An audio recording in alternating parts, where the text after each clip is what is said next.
Muchas gracias. Entonces, resulta que se empiezan a difundir y en la corte de Anjou deciden que como la mayor parte de la gente de Europa en aquella época no sabía leer, ni escribir, por supuesto, entonces era necesario transmitir el conocimiento a través de imágenes. Realmente sabían leer imágenes. Nosotros no sabemos leer imágenes. Vemos imágenes y no podemos interpretarlas. ¿Por qué? Pues porque no nos enseñaron.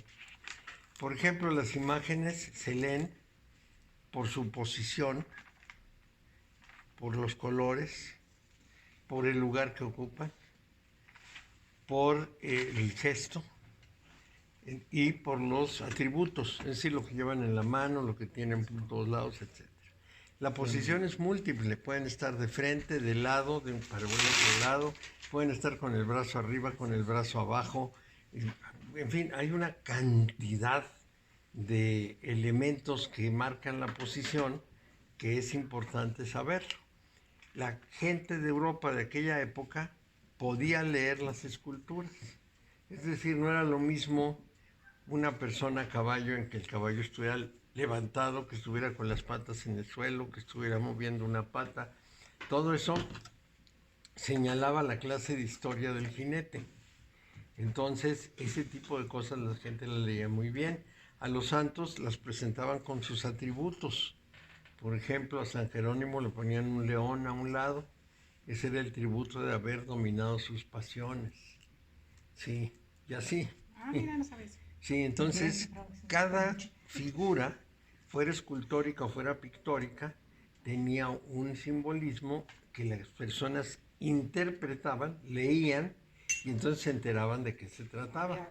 Por ejemplo, toda la educación cristiana se difundía a través de cuadros didácticos. ¿Qué quiere decir eso? Eran cuadros en que aparecía todo lo que pudiera ser una historia representado. Vamos a pensar en una crucifixión. En la crucifixión aparecía Malco al que le habían cortado la oreja cuando llegó a prender a Jesús. Aparecía el centurión que le picó las costillas.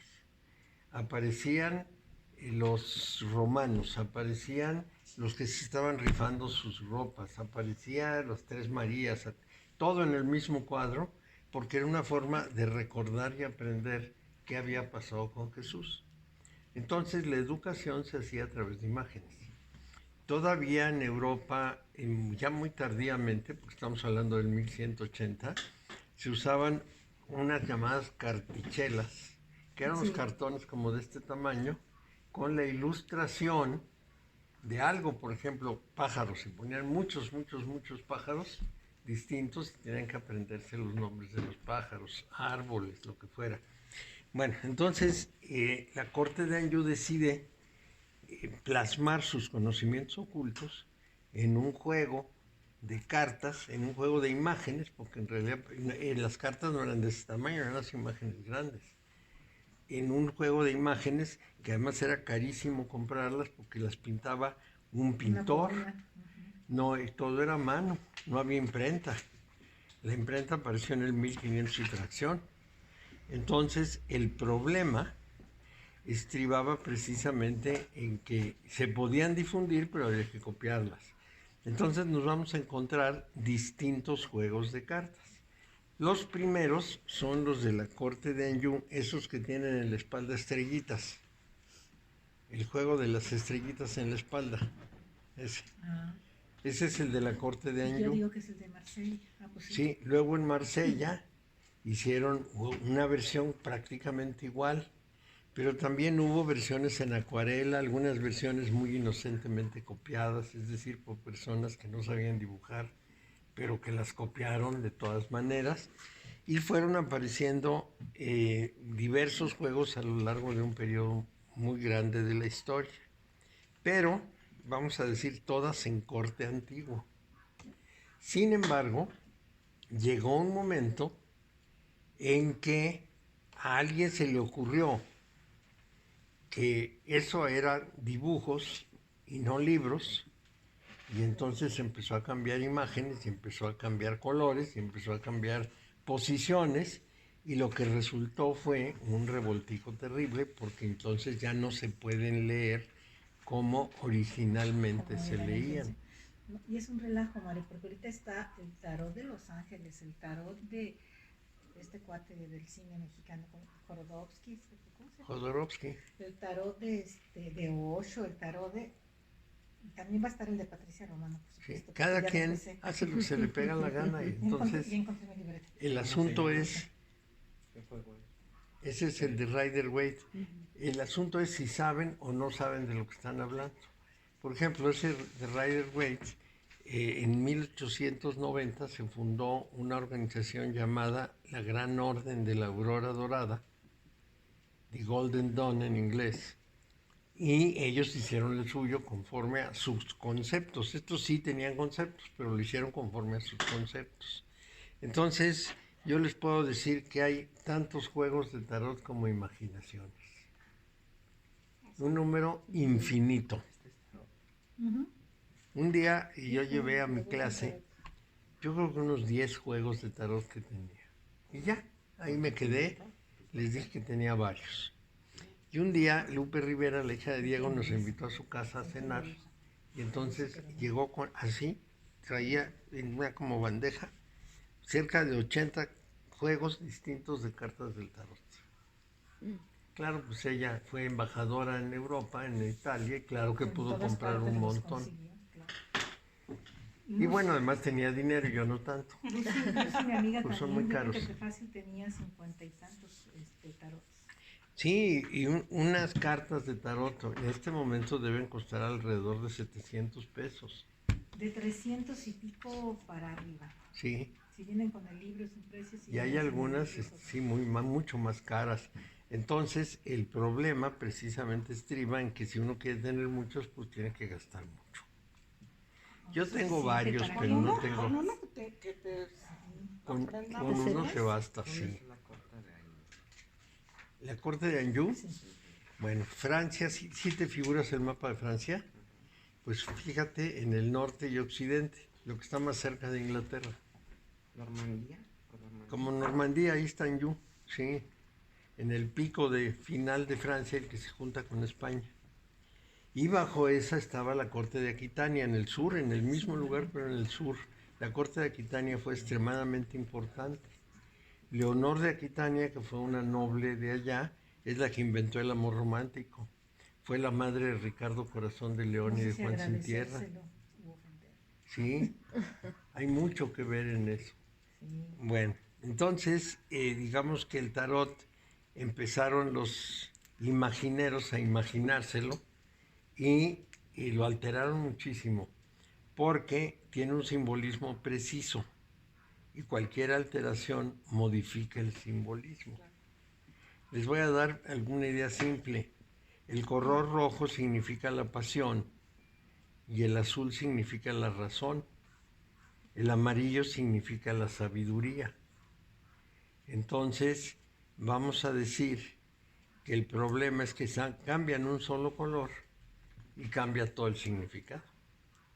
Y eso es sumamente importante. ¿Se pueden usar en diferentes culturas? ¿Cómo? ¿Se pueden usar en diferentes culturas? ¿En diferentes culturas? Sí, las mismas cartas. Sí. Pues se podrían hacer si el simbolismo de las culturas lo conocemos, es perfectamente posible. Y por ejemplo, el rojo en la cultura china significa buena fortuna, por eso podrían cambiar los imaginadores. Claro. ¿Es esto? Es como el caso, por ejemplo, del luto. El luto en nosotros es negro y el luto en la India es blanco. Entonces tendrían que representarse con el significado de los colores para ellos. Y además las figuras tendrían que hacerse con cara de chinos o de japoneses, porque no tendrían por qué ser occidentales. Y los valores, o sea, lo representado, tendrían que ser los conocimientos iniciáticos de esos países. Vamos a pensar que si hicieran un tarot japonés, tendrían que basarse en el misticismo del shintoísmo o del zen, del budismo zen.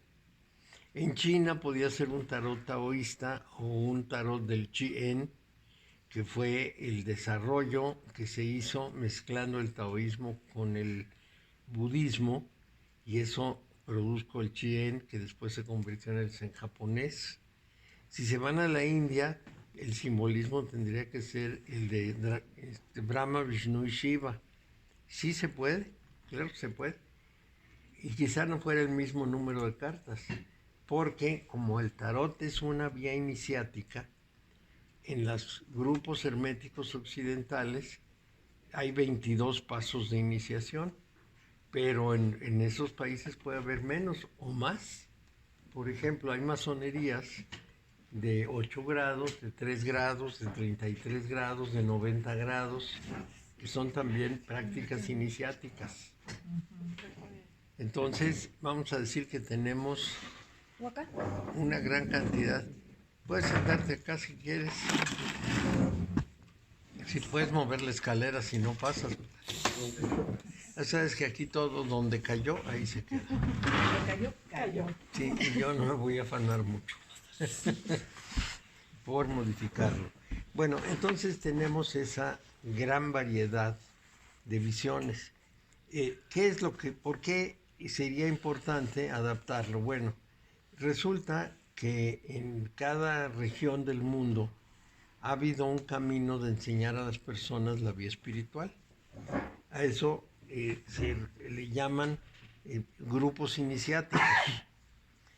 ¿Por qué se llaman iniciáticos? Porque a una persona que no tiene ni idea de lo que va a aprender, se le inicia en ese conocimiento y en la pertenencia a la organización. Y los que no están iniciados no pueden entrar. Tiene que haber una iniciación previa en donde la persona es aceptada.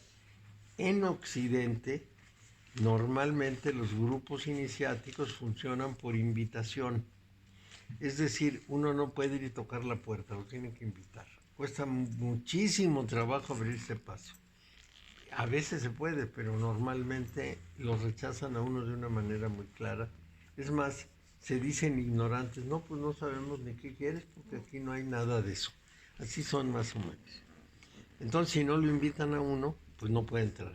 Y eso quiere decir que el que lo invita es como su padrino, lo avala en cuanto a que es una persona seria, que tiene la capacidad de aprender esas cosas. Bueno, o una persona no tan seria dependiendo del grupo al que se juntan. Por ejemplo, en estos grupos de brujería y demás, pues evidentemente en vez de una persona seria, tiene que ser una persona bruja. Pero en general tienen que respaldar su honestidad y su calidad de persona, calidad moral, etc. En Oriente no. En Oriente el proceso es distinto.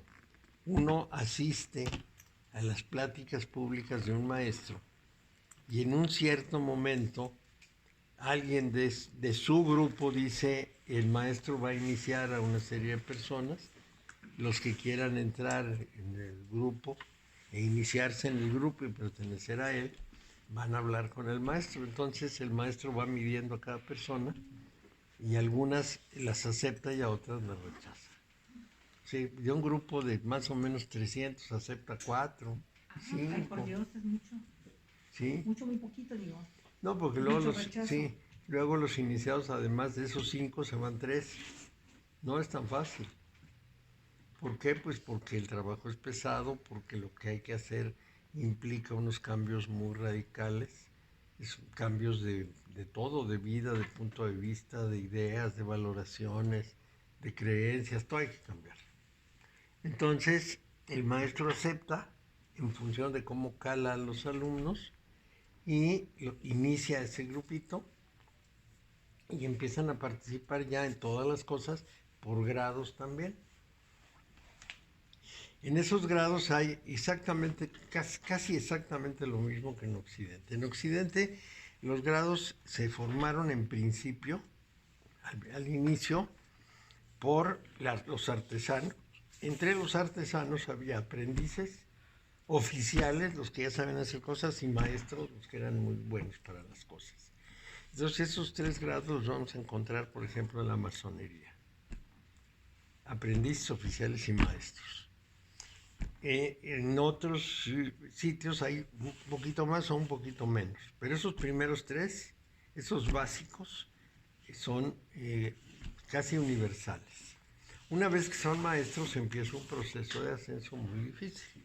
Bueno, entonces van a aprender una cantidad de conocimientos que se supone que son ocultos. Es decir, es una sabiduría adquirida a lo largo de milenios que se va transmitiendo de boca a oído, que no se escribe, que se revela.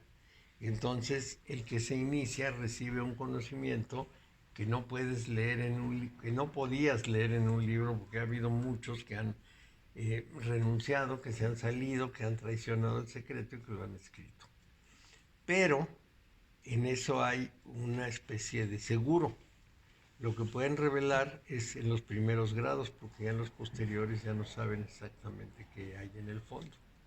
Es más, los grados muy superiores son de personas que ni siquiera las conocen, no saben quién dentro de todos pudiera estar en el verdadero grado superior, y de esa manera se ocultan las cosas más profundas, las que se considera que son realmente una sabiduría que tiene que manejarse con mucha discreción, porque el conocimiento da poder y el poder mal usado puede ser tremendo. Por ejemplo, en la alquimia, que es una de las ramas que nosotros vamos a ver, en la alquimia no se permite que esté nadie presente en las operaciones del alquimista, y los libros de alquimia son prácticamente indescifrables. Prácticamente. Uno puede leer 1, 2, 3, 5 y no entiende nada. Absolutamente nada.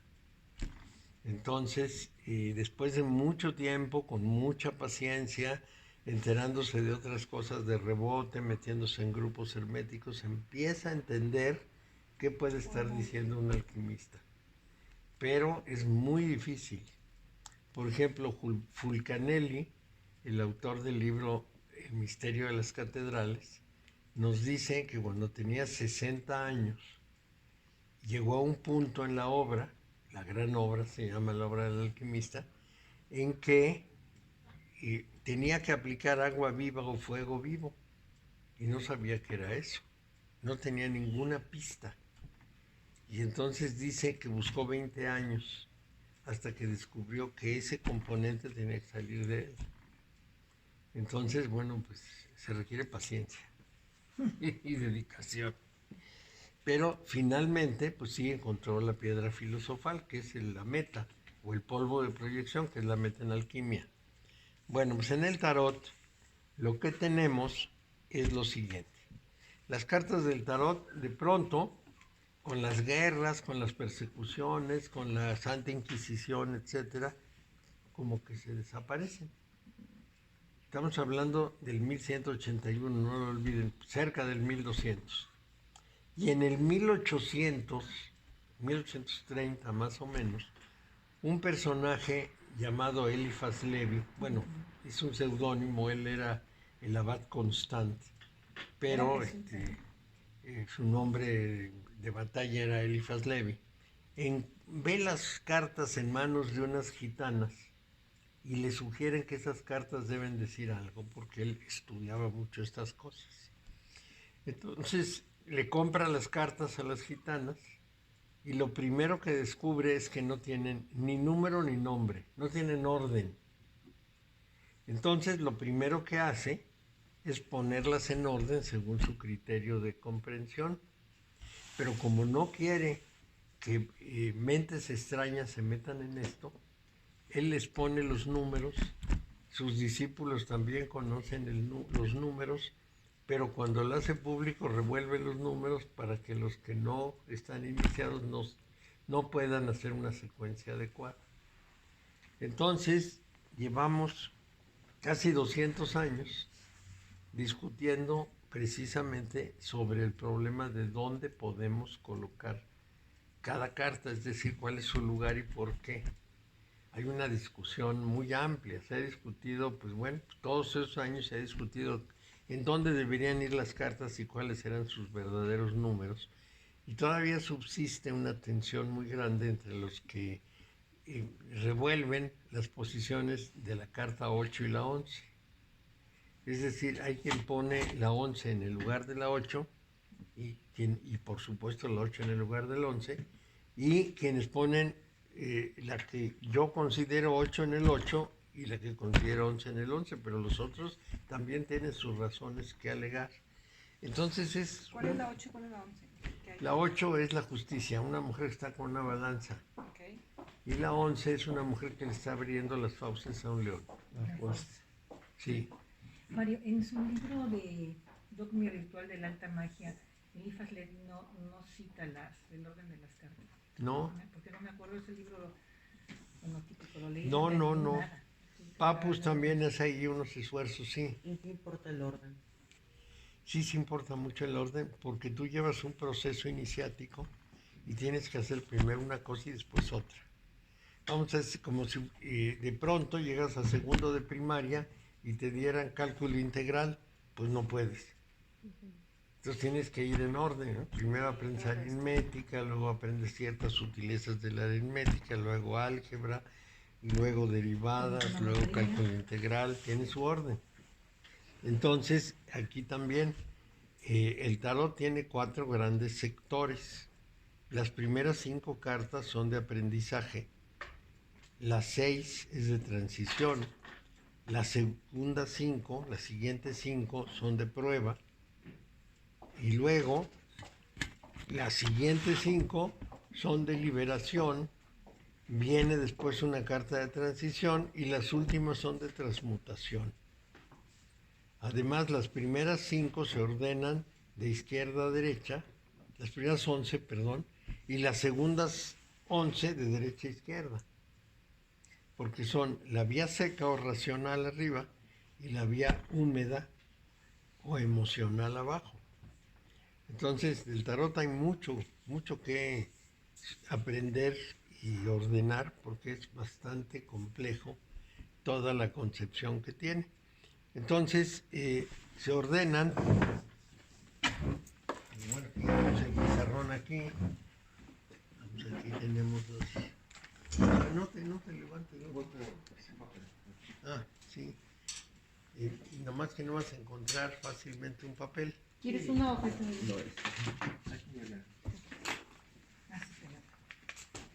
Porque no tengo el impresor aquí.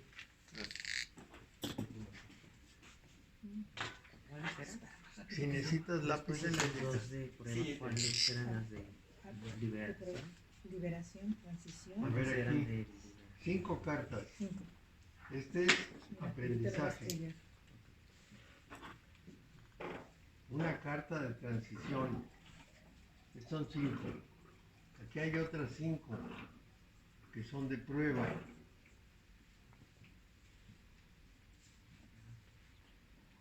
Estas se enumeran así. Esta es la vía seca. Racional, solar, masculina, positiva. El segundo conjunto son 5 de liberación. Una de transición. 4 de transmutación. Y se ordenan de allá para acá. Y hay una carta suelta, que es el loco, que no va en ninguna parte o en todas, porque el loco nos representa a nosotros, es decir, al que tiene las cartas en la mano ese es el loco. Y esta vía se llama húmeda, la de abajo. También se llama lunar, y esta se llama solar.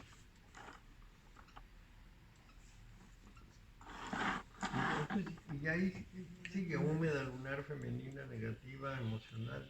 Y aquí solar, seca, racional, masculina, positiva.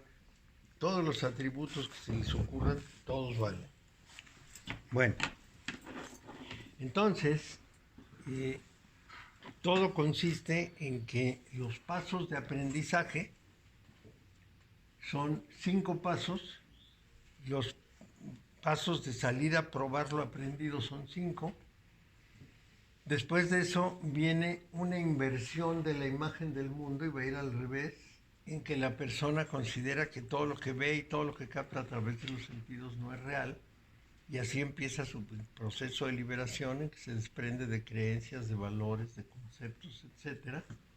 Luego viene un momento de transición y luego aquí viene el de transmutación. Y transmutación quiere decir que se convierte en otra persona. No solo es él liberado, sino además se transforma para que su vida se dedique a otra función. Sí, entonces ese es el proceso. Bueno, entonces esto se relaciona con el árbol de la Cábala. Los seres humanos somos muy complicados. El árbol de la Cábala es este. Este árbol de la Cábala es un artefacto judío. Lo concibieron los judíos, pero los cristianos lo cristianizaron. Les voy a enseñar cuál es la versión judía,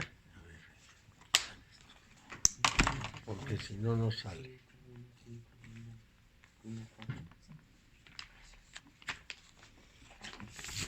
Aquí estamos. Esta es la versión judía.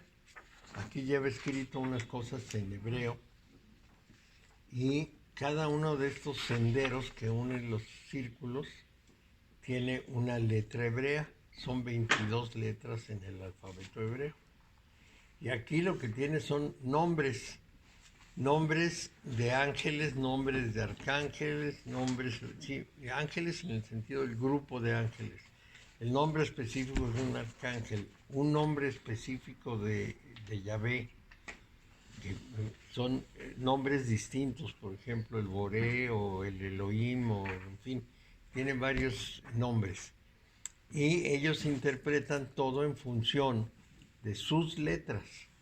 Pero los judíos tienen una característica muy importante. Cada letra tiene un número. Y cada número y cada letra tienen un largo significado. En el siglo XIII se publicó en España, en la ciudad de León, un libro llamado El Libro del Esplendor, que está hecho en 22 tomos. Cada tomo es una letra. Y sobre cada letra hay toda una exposición religioso-mística. Entonces, para los judíos, las letras son importantísimas. Cada letra tiene un poder real. Y los números también. Cada letra tiene su número. Van primero del 1 al 10, luego de 10 en 10 hasta el 100, y luego de 100 en 100 hasta el 500. Y ahí se acaban los números. Pero lo que en este caso resulta muy importante es que todo texto tiene un número. O sea, si yo sumo los valores de las letras, en un texto llego a un cierto número. Si me cambian una sola letra, cambia el número y por lo tanto no lo acepto. Entonces es un método de control de la información. En principio, es el que se usa en la televisión. Siempre se manda la señal por 2 canales y cuando uno falla el otro lo corrige. Aquí son 2 canales, las letras y los números. Si hay alguna discrepancia, tiene que haber algún error. Alguien le metió mano y lo echó a perder. Bueno, no lo echó a perder, lo corrigió, lo enmendó, le hizo algo. En la cábala cristiana cambian las cosas, porque lo que tenemos en las esferas son signos que representan a cuerpos celestes. Es la Tierra, la Luna, Mercurio, Venus, el Sol, Marte, Júpiter, Saturno. Esto representa a todo el zodíaco y este es el origen de los remolinos. Y estas líneas van numeradas del 1 al 21, el 22 no aparece, más bien del 0 al 21, porque esta es la 0, es el loco. Y luego de aquí del 1 hasta el 21. Entonces ahí van los 22 números. Y al mismo tiempo tienen o signos del zodíaco o cuerpos celestes en estos senderos. Entonces eso cambia enormemente. Para los judíos, este es el padre, el hijo, la madre y la hija. Para los cristianos, este es Cristo. Entonces las cosas cambian. Claro, es el hijo de arriba, pero es el Cristo y aquí no hay ni hija ni mamá, no hay nada de mujeres. porque el cristianismo no es exactamente muy favorable a las mujeres. Sí, entonces, patriarcal, sí. Acuérdense, las mujeres no tuvieron alma hasta 1200. ¿Por qué hasta 1200? En el Concilio de Letrán aprobaron que las mujeres tendrían alma, pero antes no tenían alma, no tenían ni... ¿Qué eran? Pues eran la pareja del hombre. Estaban añadidas al hombre. Y no se podían ni salvar, no podían ir al cielo, pues el cielo era de hombres, porque las mujeres, si no tenían alma, pues salvaban. Qué aburrido. Sí. Creo que me equivoqué. ¿Era? Sí. Así era. No sabía eso. Sí. Qué aburrido. Hasta el 1200, en el segundo concilio de Letrán, se aprobó que las mujeres tenían alma. Imagínense eso. ¿Sabes eso? Las mujeres hacia un lado, es una barbaridad. Pero bueno, entonces son dos visiones. Esta es la cábala judía, es el árbol de la vida que representa de una manera esquemática la cábala judía, y este es el que representa la cábala cristiana, a la que se llama cábala hermética. Entonces, estos numeritos que aparecen en los senderos son las cartas del tarot que llevan número. La del loco es el 0 y la de la muerte es la 13 que está aquí. Pero vamos a decir que tienen ciertas coincidencias, pero también profundas diferencias. Nosotros, como somos occidentales, tenemos que usar la cábala occidental, y les voy a explicar por qué, porque esta explicación lo justifica todo. Para los judíos, el árbol de la cábala es la representación de su libro sagrado básico, que es la Torá. La Torá son los primeros 5 libros de la Biblia, del Antiguo Testamento, que son Génesis, Éxodo, Levítico, Números y Deuteronomio. Esos 5 libros para los judíos son sagrados. Todos los demás libros de la Biblia no son sagrados. O son históricos, o son, vamos a llamarlos intelectuales, sapienciales, le llaman, libros de sabiduría, o son proféticos. Entonces, y la Biblia se divide para los judíos en 4 secciones. Los sagrados, los primeros 5 que se atribuyen a Moisés. Luego, los históricos, el libro de Samuel, o de Reyes, también se llama de Reyes. Los sapienciales, donde están los salmos, donde está el Eclesiastés, donde está, en fin, los proverbios, todos los libros de sabiduría. Y luego todo lo que dijeron los profetas. Esas son sus 4 divisiones. Para el cristianismo, todos los libros del Antiguo y el Nuevo Testamento son sagrados y son palabra de Dios. Para los judíos no, nada más los primeros 5, los otros son palabra humana. Entonces lo pueden juzgar y lo pueden criticar y lo pueden cambiar. Son experiencias, si se quiere. Entonces esa es una diferencia muy importante. La segunda muy importante es que para los judíos la interpretación de sus textos es toda una tarea profunda, porque el hebreo original escribía solo con consonantes, sin división de palabras, sin espacio entre palabras, sin comas, ni puntos, ni nada. Entonces era una lista de consonantes que nadie podía descifrar a menos que supiera el sentido. Los judíos dicen que cuando Yahvé le dio a Moisés las tablas de la ley, al mismo tiempo le dio la interpretación. Y entonces Moisés la transmitió a Josué, que era su lugarteniente, Josué a los ancianos a los profetas, y los profetas a la gran asamblea, o sea, el Sanedrín. Entonces tienen su interpretación de la ley, pero dicen que cada generación y cada persona tiene que reinterpretar esto, fijándose en 3 procedimientos: revolver las letras de una palabra para convertirla en otra, o de una frase para convertirla en otra. El otro procedimiento consiste en elegir algunas palabras sueltas con un cierto orden de varios párrafos y con eso armar una cosa nueva. Eso hace las cosas muy complicadas.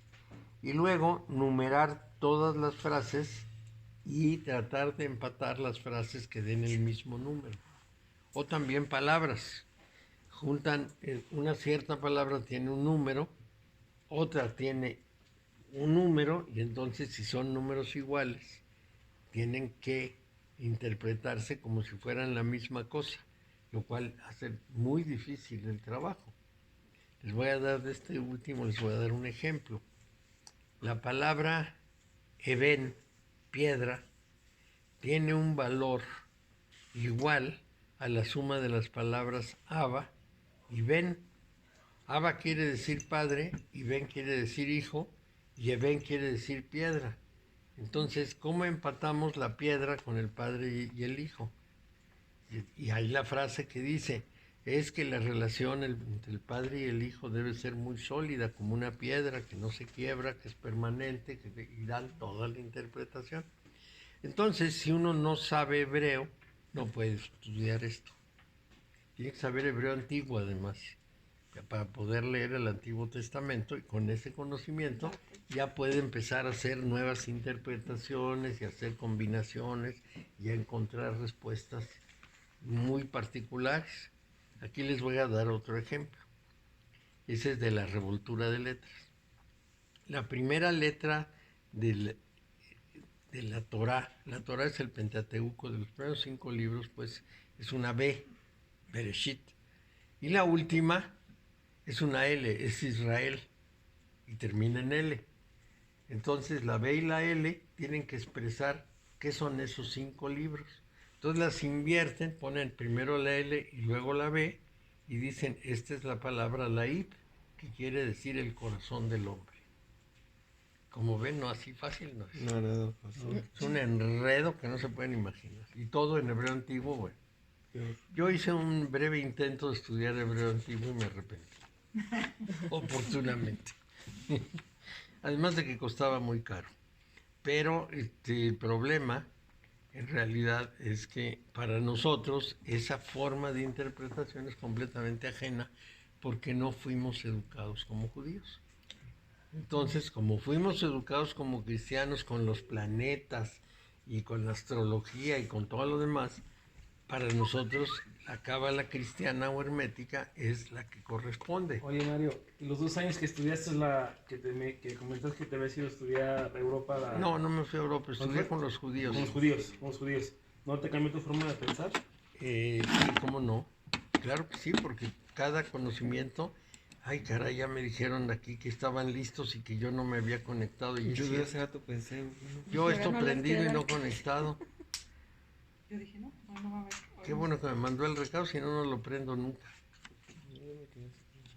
Debe estar Luis también. Sí. está bien. Tenía yo prendida la computadora, pero no tenía Qué puesto raro que Luis haya el esperado Zoom. tanto tiempo. Luis, a los 5 o 7 minutos te Sí. está queriendo hablar.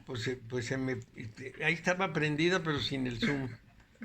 Y he hablado como perico para ahora. Lo bueno es que Luz Helena me mandó un mensaje. Bueno, entonces volvamos a nuestro orden. Es decir, esta explicación es para situar más o menos qué son las cartas y qué es la cábala hebrea. Y a partir de ahí tenemos que considerar ciertas profundidades. En esta cábala, en este esquema, resulta que cada una de estas esferas es una emanación divina. Es una condición aportada por Dios. La cara de Dios está aquí, es la cara oculta de Dios, y emana todo esto. De manera que cada emanación tiene que estudiarse. Sí, se les llaman los palacios. Si uno quiere pasar de un palacio al otro, tiene que aprender lo que ese palacio le dice. Eso es muy importante. Por ejemplo, el primer sendero une la cara oculta de Dios con el impulso de la creación del universo. ¿Y cómo se llama este sendero? Conciencia. Es el loco. Entonces, un acto de conciencia. Diría en la Cábala, en un acto de conciencia, Dios decidió crear el universo, derramó su fuerza o su intención hacia esta esfera, que es una esfera de la fuerza, y la fuerza buscó la forma para darle forma al universo. Entonces, cada una de las esferas y cada uno de los senderos tiene mucho que ver precisamente con toda la interpretación. Cada vez que se conecten y yo no esté conectado, mándenme un recadito o llámenme por teléfono y ya nomás veo que es de ustedes. Si no contesto, nada más prendo esto porque si no, me voy. Bueno, es que empezamos un poco antes de las 5:30 y luego se me fue. El asunto es pues que estamos estudiando las esferas. En este momento vamos más o menos por aquí. Ya estudiamos esta, vamos a estudiar estas y todas las demás arriba. Entonces, ya estudiamos los senderos, nos pasamos más de un año dándole a los senderos y tenemos unos textos largos sobre los senderos. Ahora estamos estudiando las esferas y nos quedamos en dónde. Ahorita veo. Seguramente anoté por ahí qué nos tocaba. Yo hace 2 semanas me quedé. En la de 2, porque hace 8 días hicimos como un repasito. En la Al del 2. Inicio. La última que Estuvimos viendo Yesod, ¿cómo se llama? Yesod, Nexá y Jod. Esas tres estábamos viendo, Mario. ¿Sí? Nos quedamos con Yesod, principalmente. Nos quedamos en Yesod. Sí. Y vamos a empezar Jod y Netzach. Bueno, Sí, eso que es la les parte voy a explicar de qué los vamos a sentidos. empezar porque si no, no llegamos. Este es el mundo de la manifestación, es todo el universo. Este es el universo manifiesto físico. Este es el contenido de nuestra mente. Se basa en el principio. Sí, se basa en el principio de que nosotros percibimos el mundo a través de los sentidos. Y los sentidos lo único que mandan son señales electromagnéticas al cerebro. Por lo tanto, el cerebro inventa las formas que nosotros vemos. Las cosas no son como las vemos, son como nuestro cerebro las interpreta y las representa para que podamos actuar en el mundo. Eso ya lo sabemos desde antes y sabemos que para cada ser que capta los objetos son distintos. Y los físicos de la época contemporánea nos dicen que los objetos no tienen ninguna forma específica, que solamente tienen la forma que cada receptor le ve. O sea, la mosca lo ve distinto que yo y el pájaro lo ve distinto que la mosca, y cada uno ve el objeto de una manera completamente distinta.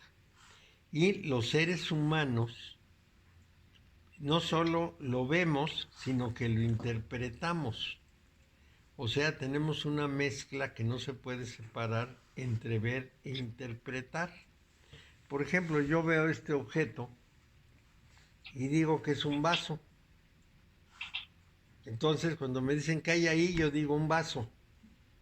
No digo un objeto de cristal que tiene la forma tal y cual. No, digo un vaso, que ya es una interpretación. Ya lo bautizamos. Ya al objeto, ya le puse nombre, porque resulta que es mi única forma de comunicarme con los otros. Entonces, no lo trato en su calidad de objeto, sino en su calidad de uso.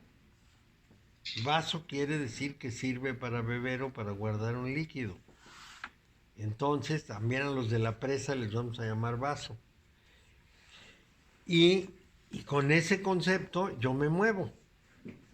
Entonces, si alguien le dijera, bueno, pues es un objeto transparente fabricado con polvo de sílice, y tal, pues me diría, ¿y eso qué es? Y finalmente, si le digo es un vaso, me entiende inmediatamente. Bueno, entonces eso quiere decir que nuestra vida, no solo nuestro lenguaje, nuestra vida es altamente simbólica. Manejamos símbolos porque manejamos interpretaciones. Y en ese problema del manejo de los símbolos nos extraviamos con frecuencia. Porque en las cosas muy materiales, muy concretas, coincidimos. Y si no coincidimos, aproximamos. Si alguien me dice, pues más que un vaso es una copa, no me importa porque estamos prácticamente en el mismo sentido. Me da igual si me dicen que es una copa o que es un vaso. A veces en alguna clase cuando traen vino y dicen, pásame una copa y entonces aparece esto. Pero eso da igual. Ahí nos entendemos. Pero cuando hablamos de cosas que son más abstractas, que no corresponden a objetos, toda esa condición simbólica del ser humano no solo produce confusión, sino que más de una vez produce angustia. Es decir, la persona, frente a una cuestión meramente simbólica, puede desarrollar una carga de angustia enorme. Mario, Sí, cuando por ejemplo, vaya, yo nunca he visto un átomo, pero no, tú dices átomo, yo digo, tú dices átomo, yo inmediatamente me pongo de acuerdo mentalmente me pongo de acuerdo contigo y digo, átomo, bueno, es un átomo, aunque yo no sepa qué es, yo estoy diciendo, tú estás diciendo átomo. para ti es una palabra conocida, sabes que es muy chiquitito y que es constitutivo de la materia. Con eso basta. Y hasta ahí. Ya si te lo presentaran y te mostraran 15 imágenes diciendo cuál se parece más a un átomo, seguro que ni tú ni yo podríamos decirlo, ni los físicos, porque nadie ha visto un átomo. Entonces, efectivamente, eso es muy importante. Es una carga importante en cuanto a la interpretación. Y les voy a dar un ejemplo que usé hoy en la mañana. Este es el que se me ocurre porque lo acabo de usar. Sobre nuestra potencia simbólica. Un día llegó una alumna a la clase verdaderamente en trauma.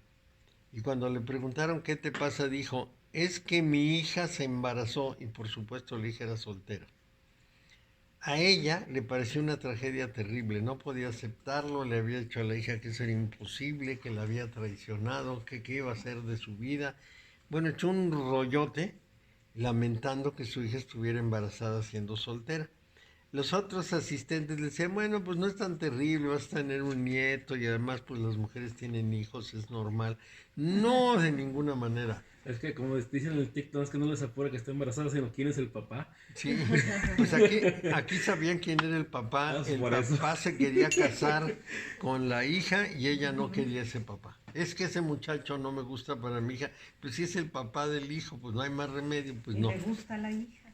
Y le gusta a la hija. Bueno, pues el caso es muy claro para mostrarnos que cierta cosa simbólica se convierte en motivo de angustia, porque finalmente que una mujer se embarace casada o soltera, de todas maneras es el mismo embarazo y nacen los mismos niños. Pero simbólicamente es una cosa prohibida, porque la prohíbe la religión. Entonces, esa manera simbólica de ver las cosas hace sufrir a una persona cuando hay una discrepancia. Y aquí la discrepancia... ¿Cuál es la diferencia, Mario, entre que tú hagas el sexo con permiso del cura y sexo sin permiso del... Es lo mismo, ¿no? Bueno, es una forma social. Esa es la diferencia. En una te conformas a los usos y costumbres, en otra no. Entonces rompes con los usos y costumbres y las personas se alarman. Se alarman y dicen, qué barbaridad, eso ha sido terrible, etcétera, etcétera. Por eso puede hacer sufrir a una persona. Y ojalá nada más fuera en ese caso, pero es en muchísimas otras cosas. A veces las personas piensan que tienen que quedar bien o que tienen que ganar una competencia, o que lo que se les ocurra, o que deben tener dinero, o que deben obtener algo que tienen mucha ilusión de obtener y no llega, y todo esto hace sufrir a las personas. Y todo es porque vivimos en un mundo simbólico en que ciertas cosas tienen mucho significado. Vamos a darles un ejemplo del deporte, para hablar de la competencia. Yo veo a unos corredores listos para correr y veo que corren muchísimo, hacen un esfuerzo enorme y desde luego cada uno de esos corredores en las Olimpiadas es campeón en su país. Y gana uno de ellos. Seguramente el negro norteamericano, pues corren maravillosamente. Bueno, muy bien. Y los demás se sienten frustrados. ¿Por qué se sienten frustrados? Todos corrieron muy bien. Uno corrió más rápido, pues sí, pero no es tan trágico porque todos tienen unas marcas magníficas. ¿Por qué se entristecen? ¿Por qué se angustian? Y el otro, ¿por qué se siente tan orgulloso de que ya se amoló a los demás? Porque la competencia para nosotros tiene un cierto significado.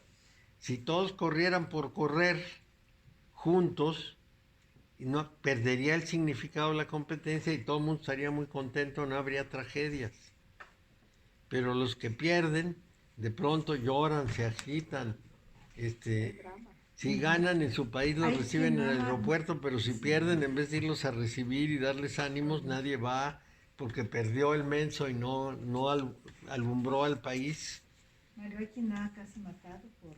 Hay quien ha casi matado. Y luego tenemos, y hay gente que ha hecho unas trampas terribles para molar al otro. Por ejemplo, una bailarina que le creó un problema a su competidora y la dejó... De patines de hielo, ¿verdad? Sí, terrible. Le rompió las piernas, o no sé qué. Sí, le arruinó la carrera. Todo para no fue quitarse. el que la golpeó. Simularon un asalto y le golpeó las piernas para que Sí. no pudiera competir. El marido no de repente. ¿Quién sabe? Sí, No, la pero computadora. sí me Fue acuerdo. terrible el asunto. ¿Qué enfermedad, no? Es un nivel de enfermedad eso. Pues es que es el juego creado por el simbolismo. Les pregunto ese ¿Qué? el sonido de las letras hebreas. En realidad, atrás de ese problema, lo que hay es todo un sistema social que privilegia ciertas cosas. Es decir, a uno desde niño le dicen tienes que triunfar, tienes que ser el mejor. No le dicen vas a ser uno de los que bailan. No, Vas a ser mejor. vas a ser la prima bailarina y si no, no está bien. Les va la vida. Sí, es muy sufrido. Mario. Es Poca muy gente sufrido. Tiene Sufren mucho. idea de... Y todo Sí, eso porque es hay por todo el tantas juego Ya de simbólico participación nada más, pocos. que manejamos nosotros. Ahora, Así es. ¿qué cosa es más sufrida que eso? Quitarse esas ideas. Ejercer las ideas puede hacer sufrir, pero quitárselas es como destruir el ego. Y ese es exactamente el proceso de iniciación que tenemos aquí. Es un proceso para disolver el ego. Y por eso puede ser extremadamente exigente. Proceso iniciático. Es un proceso iniciático para disolver el ego. Este Mario, que yo he ido cuando voy a Tijuana y paso la frontera, te digo yo, qué raro este pinche sociedad de mierda, más Luis, ¿estás hablando de la venerable sociedad mexicana? sí, no, de todas las sociedades, Ah, porque mira, no, yo, tú pasas al otro lado y ya estás al lado de Estados Unidos. sí. Solo necesitas una pinche mierda de estas Una y ya estás tarjetita. Así de fuerte. Y ya estás del otro lado, sí. Pues sí. pero es el mismo planeta, güey. Pues ¿Y sí. qué sociedad más? La Tierra no se interrumpe, siempre sigue adelante, nada más que aquí nos interrumpen el paso y me dicen yo tengo derecho a interrumpirte el paso. Bueno, entonces el Sefirah Hod, que es el que tiene aquí a Mercurio, a veces le llaman esplendor y a veces gloria.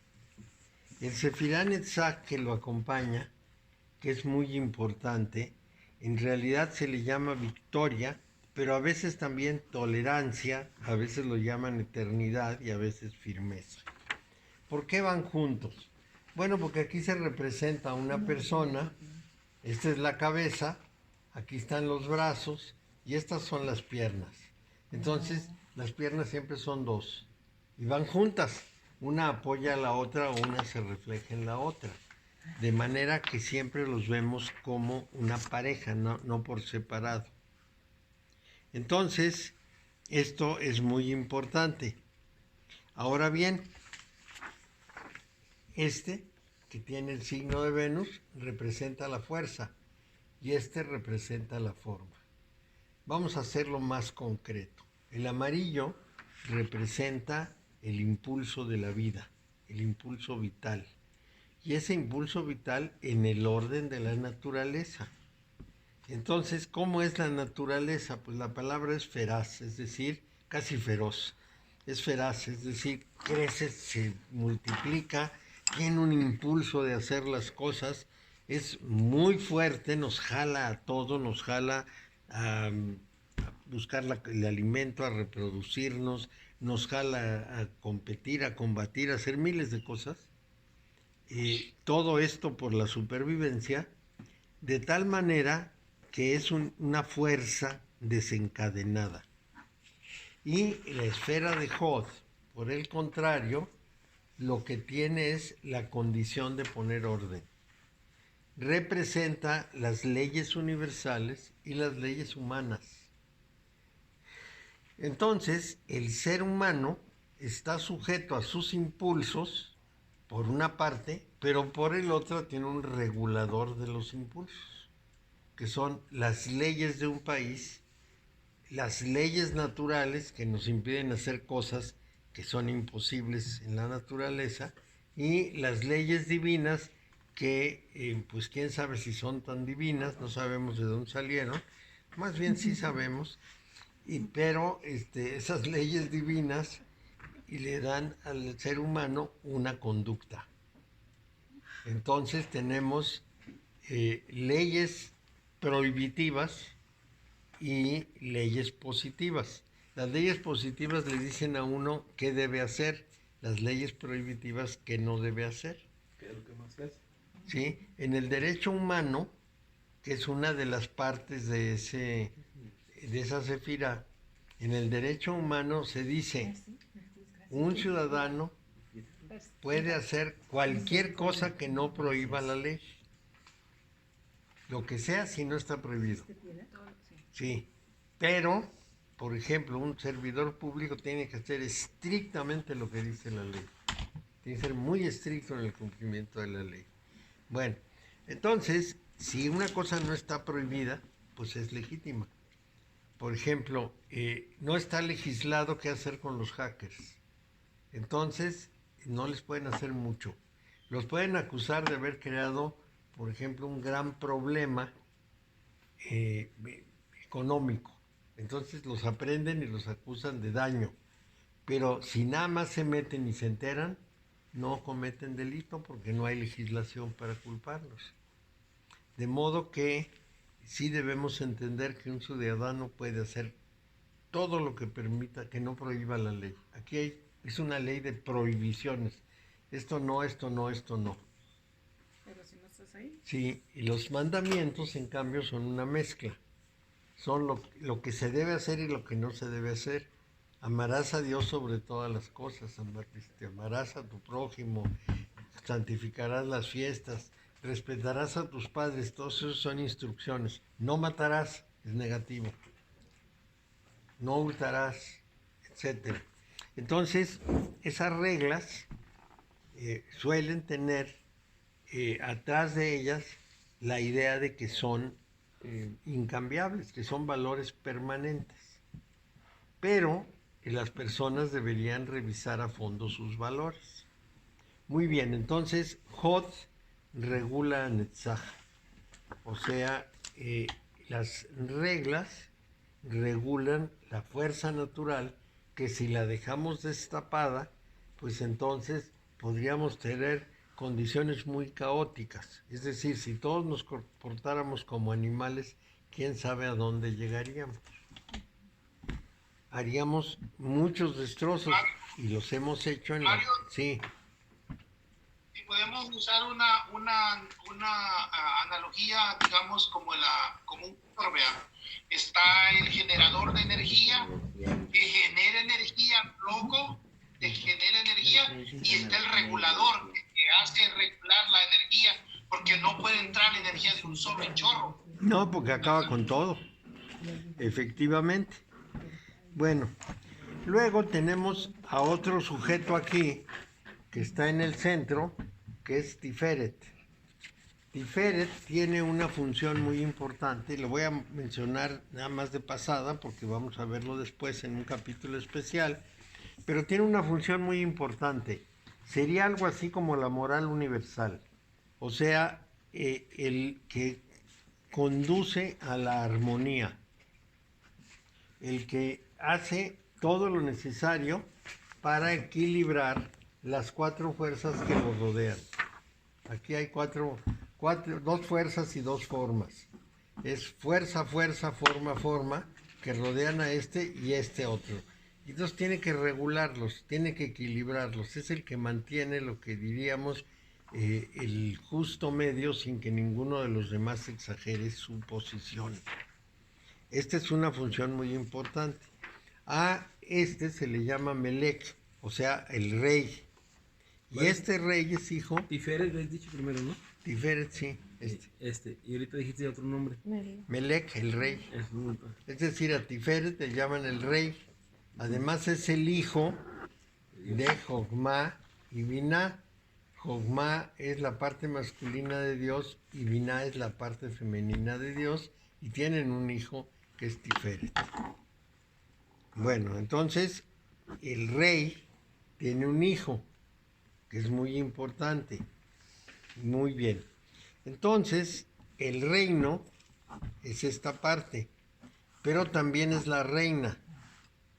La reina tiene también su nombre, Malcá. Entonces, y también el de esposa, Calá, porque es la esposa de Tiferet.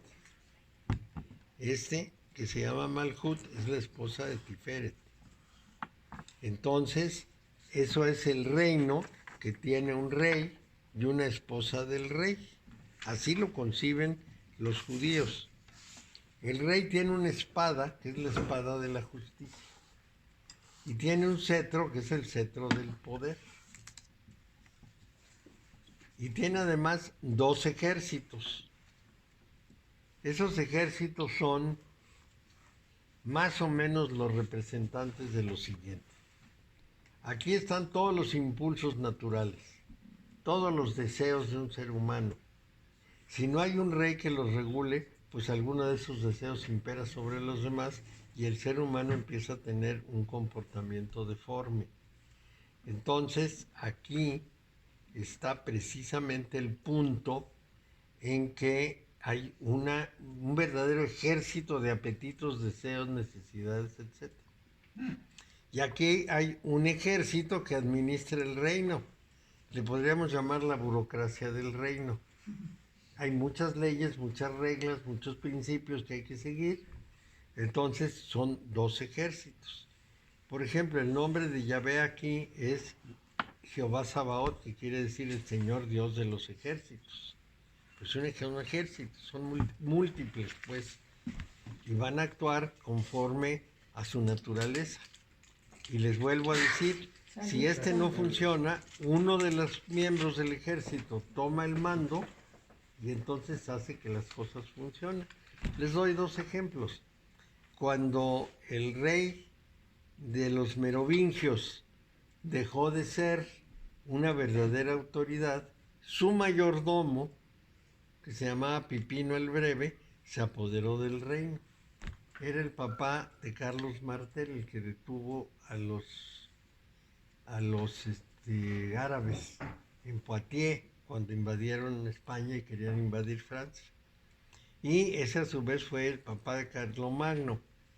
Pero aquí lo importante es justamente que cuando el rey falla, un burócrata se levanta. El otro ejemplo sería en Roma. De pronto muere el emperador o lo matan o lo deponen, Y el y Senado. entonces un ejército nombra a su líder como emperador. Este ejército, porque hay un vacío de poder aquí. También el Senado regulaba en Roma, ¿no? Sí, sí. Entonces era, vamos a decir que siempre hay alguien que ocupe el lugar. Una política, una mujer política me decía, es como el agua. Yo meto un dedo en el agua y me deja entrar el dedo. Cuando lo saco no queda el hueco, se llena inmediatamente. Es igual en la política, el poder siempre se llena. Bueno, Están desesperados por sí, ocuparlo. claro. Entonces, justamente Tiferet rige sobre los ejércitos, a los que también les llaman anfitriones. Saba es el ejército, por eso Sabaoth es el de los ejércitos. Bueno, esta es una metáfora que precisamente puede oscurecernos un poco las cosas. Pero hay que comprender que cuando se ideó toda esta concepción, lo que imperaba era un reino o un imperio. Entonces había un rey, una reina, lo mismo que pasa en el tarot, hay un emperador y una emperatriz, y hay una sacerdotisa y hay un sacerdote, un sumo sacerdote. Entonces, como se hicieron en la época en que esto era lo que ocurría en el mundo, pues les pareció natural hablar de un rey, de una reina, de un sacerdote, de una sacerdotisa que siempre se vio con malos ojos, la idea de la sacerdotisa, y que puede haber representado a la papisa Juana. Hay una tradición en la iglesia, por supuesto nunca reconocida ni aceptada, que dice que en una época una mujer se disfrazó de hombre, estudió en el seminario y finalmente obtuvo el papado con el nombre de Juan. Entonces se embarazó y resulta que dio a luz justamente en una de estas procesiones que se hacen en la plaza de San Pedro, y entonces la mataron, la población se le fue encima y la mató. Sí, porque los Es el papas... Discovery, ¿no? Sí, Es el libro del Discovery. seguramente sí. Entonces hay todavía un monumento en Roma a pesar de todo lo que lo niega la iglesia. Y yo no entiendo por qué la mataron. ¿Qué más da que una mujer tenga un hijo? Está bien, ¿no? Pero no. ¿Qué más da que sea Juana? Y Pues sí. luego hicieron la silla Por el gesticulatoria. Sí, sí, Porque además tuvo un hijo de un miembro de la iglesia, ¿no? sí. No, era de su guardián. Pero finalmente después hicieron una silla para comprobar que eran hombres todos los nombrados papas. Con un agujero. Sí, Ay, no es cierto. sí. Sí. Lo sientan ahí Eso sí no y lo tocan sabía, que por sean Dios. hombres. Sí. Háganme favor. Bueno, pero así es. No voy a decir porque luego me reclama Lalo de que digo, pinches hombres, por Dios. Tú tuviste un padre y fue un hombre. Sí, mi venerable Bueno. sensei me enseñó que por cada 7 vidas o 6 vidas una es hombre y las demás mujeres. Entonces, bueno, tenemos ese principio.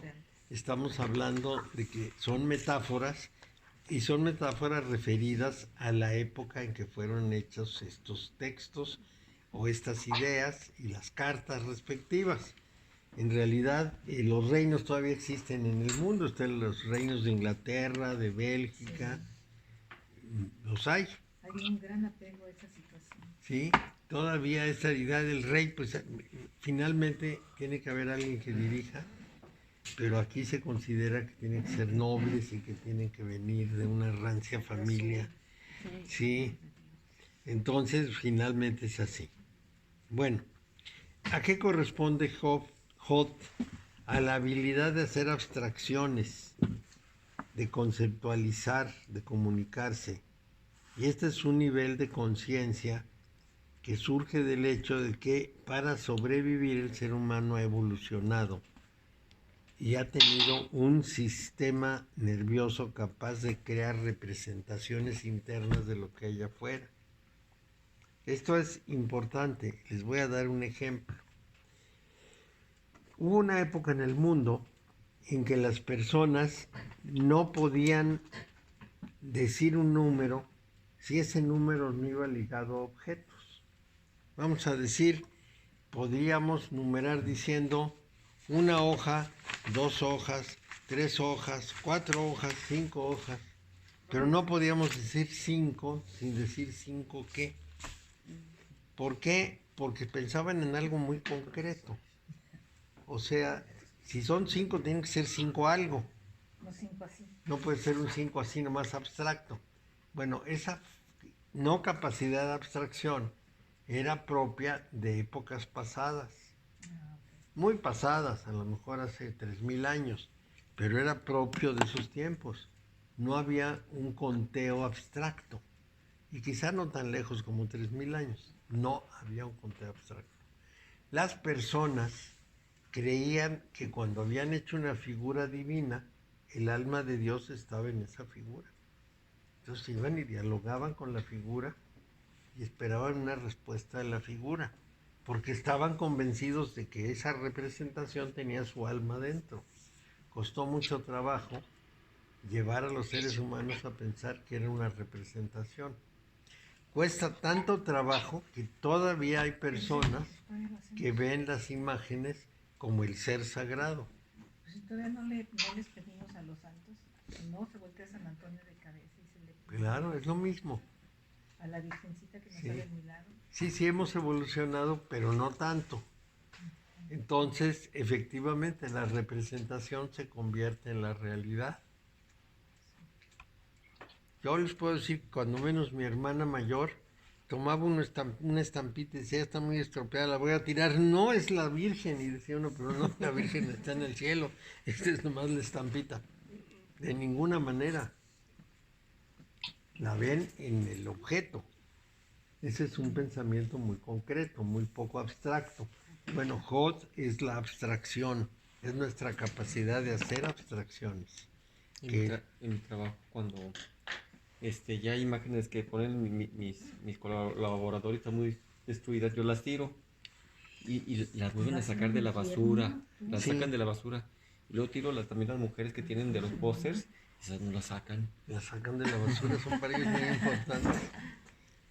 Bueno, pues eso es. Pero sí sacan de la basura las cosas. Sí, sí.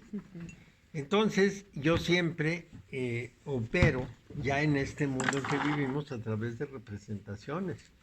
A mí me dicen, esto que quieres comprar lo venden en La Mariposa. Yo me represento inmediatamente la imagen de dónde está la mariposa y me dirijo allá. Esas representaciones son muy importantes. Antes tendría que decir ahí, porque no había manera de que se hiciera la representación mental, de manera que hemos avanzado mucho en eso. Esto es importante. Bueno, hay otra cosa que de pronto pueden quizá considerar en estas figuraciones de abstracciones. El mundo es mucho más grande que mi sistema nervioso. Y entonces yo no puedo representarlo todo, o al menos no todo al mismo tiempo. Pero todo el tiempo hago representaciones abreviadas. Vamos a decir, si yo digo Francia, la única forma de hacer eso real es recorrer todo el territorio. Voy a Francia. Pero cuando digo voy a Francia, el otro entiende que voy a viajar y llegar a ese país, pero no necesariamente voy a correr por todo el país. No le dijiste que ha venido a Francia, Mario. Sí, o a las fábricas de Francia, que es distinto, pero el caso es que son representaciones y eso es lo que debemos tener como muy importante. Entonces, finalmente nosotros tenemos representación de los objetos. El objeto lo represento de alguna manera, sea que lo toque con los ojos cerrados o que lo vea, yo ya tengo asociadas las dos cosas. Cuando toco aquí, puedo decir es redondo, pero es porque trabajé una representación. En realidad, eso es simplemente una especie de adiestramiento. Bueno, entonces, eso es lo que hace Hod. Y eso que hace Hod tiene una condición muy singular. porque esas representaciones pueden alcanzar un nivel de abstracción tal que no sean absolutamente nada. Les voy a dar una idea de eso. Vamos a decir que yo sostengo, voy a proceder con rectitud en este caso. Y todos entendemos que rectitud quiere decir que va a ser honrado, que va a hacer las cosas con justicia, que va a estar equilibrado en lo que hace, pero eso es lo que entendemos, porque es totalmente abstracto. Nadie puede decir esto es rectitud y aquello es rectitud, sino que es una idea. Si hacemos un programa de computadora, el programa no es el papel en el que está escrito, esa es la descripción del programa. No son los puntitos perforados en una tarjeta. El programa es lo que hace, es una organización que hace que las cosas funcionen. Y la organización no la vemos nunca, lo que vemos son objetos que están organizados. Objetos como las letras, las teclas, lo que sea. Entonces, esas representaciones tan abstractas no son físicas y sin embargo nos entendemos con ellas. No están en ningún lado, las ideas no están en ninguna parte. Es lo mismo que el alma, por ejemplo. Decía un médico francés del 1700, he abierto muchos cuerpos y muchas cabezas y nunca he encontrado el alma. No, pues ni la iba a encontrar, porque el alma se refiere a una cosa abstracta que organiza, que no tiene nada que ver, es completamente abstracta, no tiene una formación física. Y eso es muy importante. Entonces, eso siempre y cuando supongamos que los seres humanos tienen alma. Pero finalmente es una cosa abstracta. Quizá la deberíamos ver de una manera distinta. No es el cuerpo y no está en el cuerpo. Eso en el 1500 lo dijo Santa Teresa. El alma no es ni las potencias de la persona, así como el pensamiento, la percepción, etc., ni ninguna cosa física. Es ajena a todo eso. Y de eso nos enseña mucho, porque son abstracciones y son representaciones y son símbolos de cosas que nosotros concebimos. Muy bien. Entonces, es muy importante que nosotros estructuramos percepciones en ideas y en principios. Eso es fundamentalmente. Y cuando yo digo algo, eso que digo va ligado a los significados. Si yo digo que este vaso está sobre la mesa, todos saben de qué estoy hablando. Pero en realidad es que yo llamo vaso a esto, llamo mesa a esto otro y demás. Y todos esos objetos tienen una tendencia muy fuerte a conservar la forma. Digamos que la naturaleza del objeto y su forma van pegados.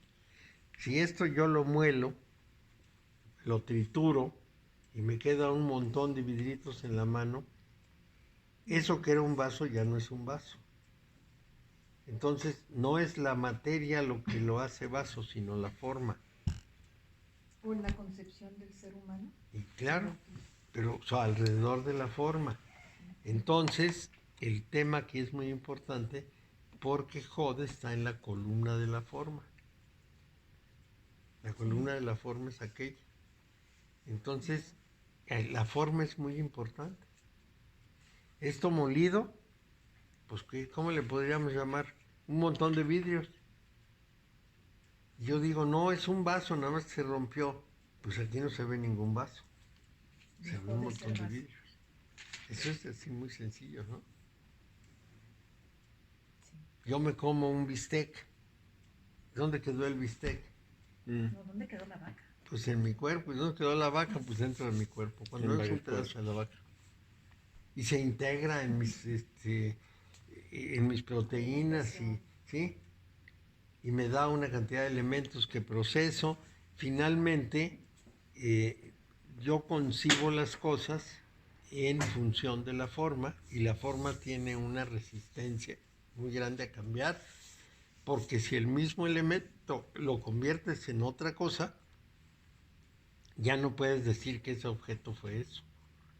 Sin embargo, por ejemplo, si rompo esta mesa y está rota en dos, decimos que es la mesa rota, porque todavía la forma la hace reconocerla. Todas estas reflexiones sobre cómo actuamos, cómo pensamos y cómo vemos, nos dan mucho de cómo somos, por qué actuamos como actuamos y por qué padecemos.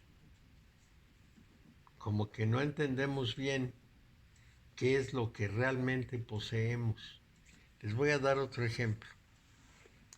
Este vaso, yo puedo decir que es mío, porque dispongo de él, pero no está dentro de mí, no está integrado a mí, nada más está alrededor mío. Cuando fui a la tienda y pagué por este vaso, pagué no para poseer el vaso, sino para tenerlo en mi casa, porque en el momento en que yo me muero, esto ya no es mío.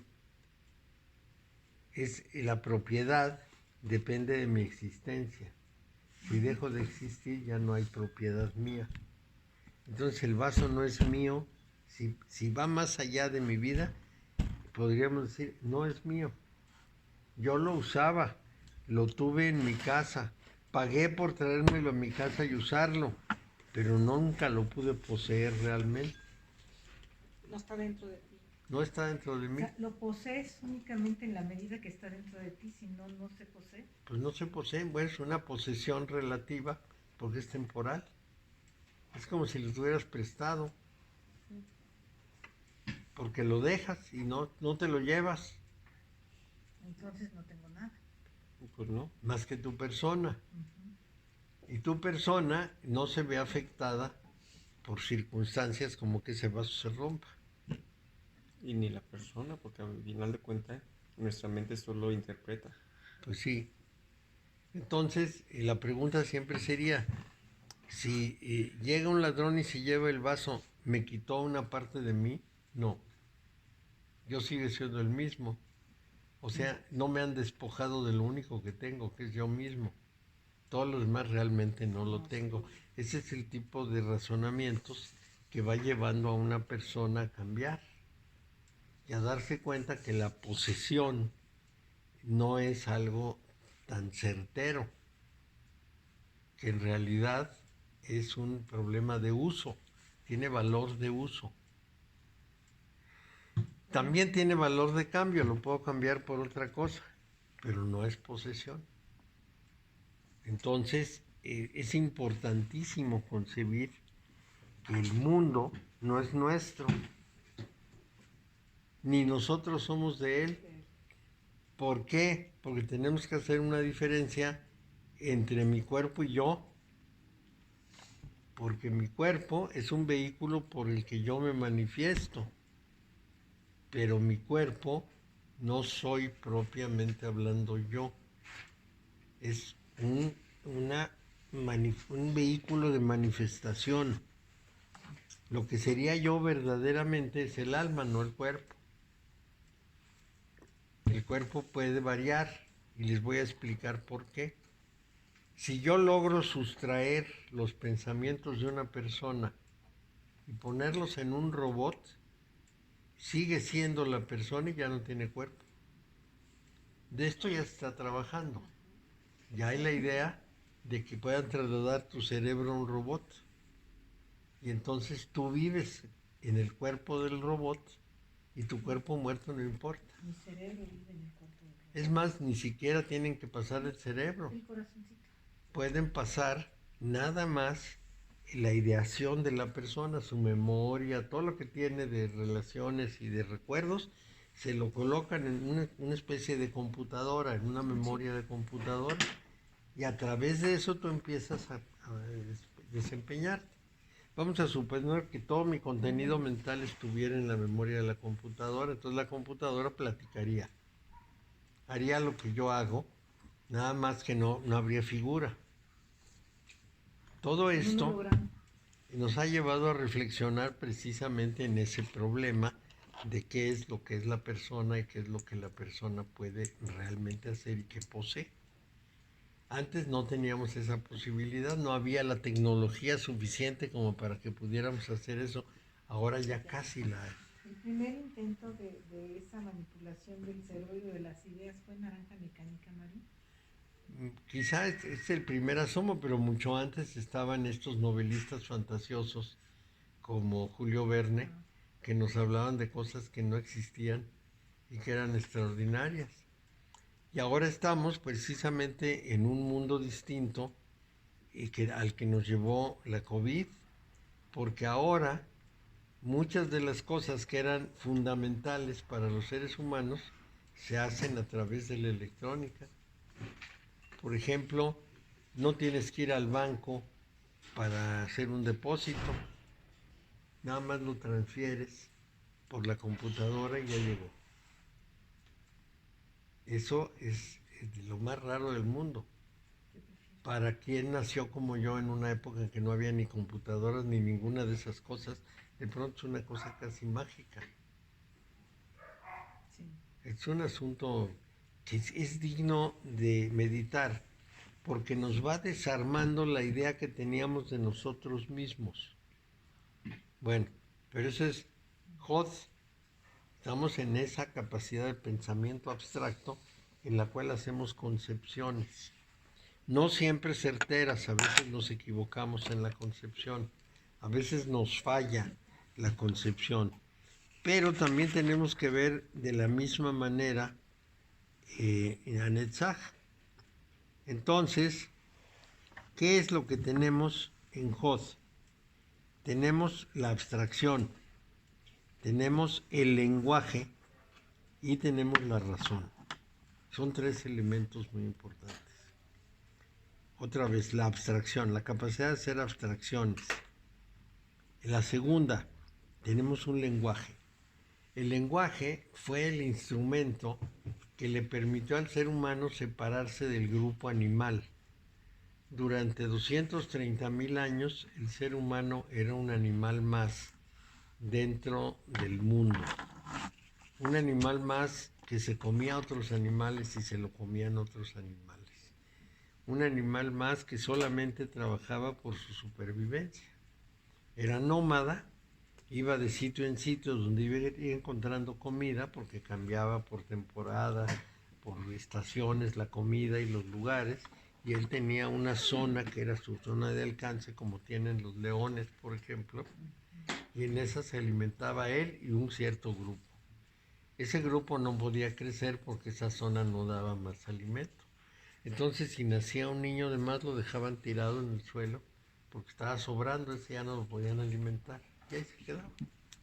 No había así la idea de que es un ser humano y es de los nuestros, nada. Simplemente lo dejaban tirado. Bueno, entonces, esa es una condición muy importante porque finalmente tenemos, a partir del nacimiento del lenguaje, una capacidad de comunicar y cooperar. ¿Cuándo apareció el lenguaje? Cuando el ser humano hizo algo que no podía haber hecho solo y que necesitaba de la comunicación. Por ejemplo, si unos seres humanos tenían una balsa, seguro que tenían un lenguaje, porque nadie puede hacer solo una balsa, necesita la cooperación de un grupo y en esa cooperación tienes que decirles qué va a hacer cada uno y cómo. Denle, ya espérame. Sí, y pásame, y hazle, y pégale, ¿verdad? Bueno, entonces, esto nos da una idea muy importante de qué lenguaje sirvió para la cooperación. Y el ser humano, el Homo sapiens, cooperando, logró vencer a todos los demás animales. Lo malo es que los destruyó por inconsciente, pero logró dominarlos. Y logró dominar ciertas fuerzas naturales que para él eran muy torturantes. El frío, por ejemplo. Los desastres naturales. Aprendió muchas cosas. A sobrevivir. Muchas cosas que no sabía antes, pero que por asociación y por discusión empezaron a darse. Con el lenguaje nace la simbolización y la abstracción. Y finalmente, también usando el lenguaje utiliza el pensamiento. A mí no me cabe duda de que los animales piensan. ¿Por qué? Porque saben lo que tienen que hacer. Eso es muy claro. Un animalito aprende a hacer lo que su dueño quiere. Se pone en el lugar preciso cuando va a pasear, sabe que no le gusta que toque ciertas cosas. Cuando hace alguna destrucción y lo regañan, se pone muy compungido. En fin, tienen una gran cantidad de capacidad de comprensión, pero no pueden ir un paso más allá porque no tienen lenguaje y por lo tanto no hacen abstracciones. Entonces el razonamiento es producto de esa secuencia. El lenguaje, la abstracción, porque el lenguaje tiende a la abstracción y al simbolismo, y la razón. Y esas son las tres cualidades fundamentales de Hod. Esto es lo que pudiéramos decir que son sus constitutivos más importantes. Entonces, de la razón, por supuesto, sale toda la lógica. ¿Qué hacemos con la razón? Es una habilidad especial de articular y justificar todo lo que hacemos, nuestras creencias, nuestras acciones. En realidad, cuando estamos en Netzach, no razonamos mucho las cosas, tenemos impulsos naturales. Y aquí hay un ejemplo que es muy útil. Mario, ¿Sí? Mario, estas tres cualidades están en Hod. En Hod. Lenguaje, abstracción y razón, Sí. son las tres cualidades de Hod. Sí, son los tres elementos que lo constituyen en cuanto a su estructura para cumplir su función. Vamos a hacer un símil. El símil es un niño y un adulto. No hay alguien ahí, ¿no? ¿Verdad? No. Vamos a pensar en un niño. Y dice, quiero este juguete. Y uno le dice, no, mire, ese juguete es muy caro y además no hace todo lo que tú quieres. El bueno es este otro. No, quiero este. Pero ¿por qué lo quieres? Porque quiero este. No hay razonamiento, no hay posibilidad. Ese es Netzach. Es un impulso que desea. Entonces, ¿qué pasa con un adulto? Dice, es que me quiero comprar este vaso. ¿Y para qué lo quieres? Y entonces lo justifica. Ah, no, pues es que yo lo necesito porque fíjate que cuando estoy en la oficina necesito tomar agua y entonces tengo que traerme una jarra y un vaso. Me da explicaciones, me razona y me justifica y me explica. Esa es una diferencia muy importante porque el niño está en Netzach y el adulto está en Hod. Por eso decimos de un adulto caprichoso que no ha crecido, que parece niño. Como Chabelo.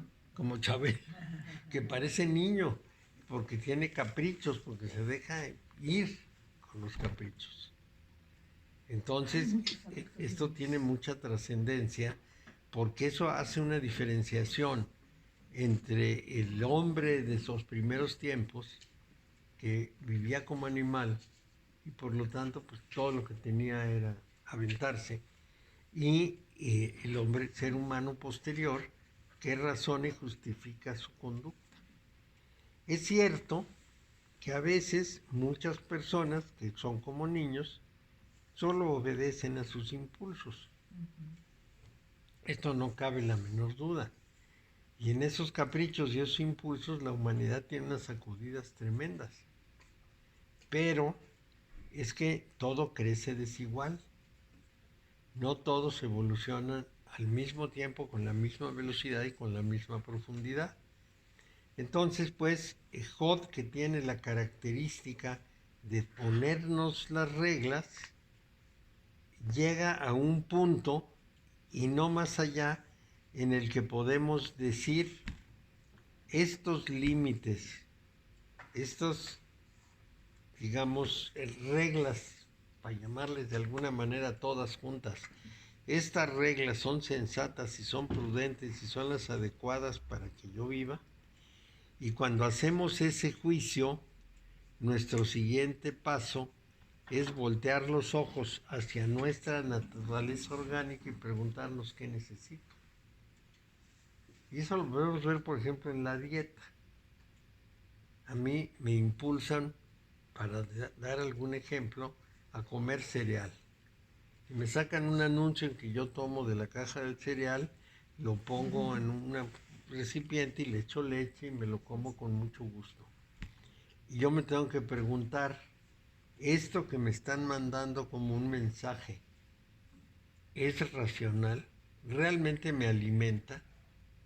Y entonces nada más veo qué contiene. Y me dice una caja de Kellogg's de este tamaño que tiene 250 gramos de maíz, de hojuelas de maíz. Y desde luego no me las tomo todas juntas. Entonces a lo mejor me como 15 gramos de hojuelas de maíz, que son como 4 granitos, y siento que me estoy alimentando mucho. No uso la razón en ese caso. Pero si la usara, entonces digo, pues me están engañando. Me están vendiendo espejitos, porque 250 gramos de un cereal no valen lo que vale una caja de ese tamaño, que vale como 50 y tantos pesos. Entonces mejor le compro a la señora de los elotes, esa que nos hace, y me como todo el elote. Y esas hojuelas de maíz te alimentan más. Sí, ese maíz me alimenta más. Entonces, ese es el uso de la razón, pero pasa de una cosa. ¿Cómo? Y comes un tamalito mejor. Un tamalito, cualquier cosa que sea muy rica, pero que sea más nutritiva. Más nutritiva, menos menos ostentosa. Muy bien, pues dejamos esto aquí y en la siguiente sesión vemos Netzach. Hay que acordarnos. Netzach. Sí. Sí.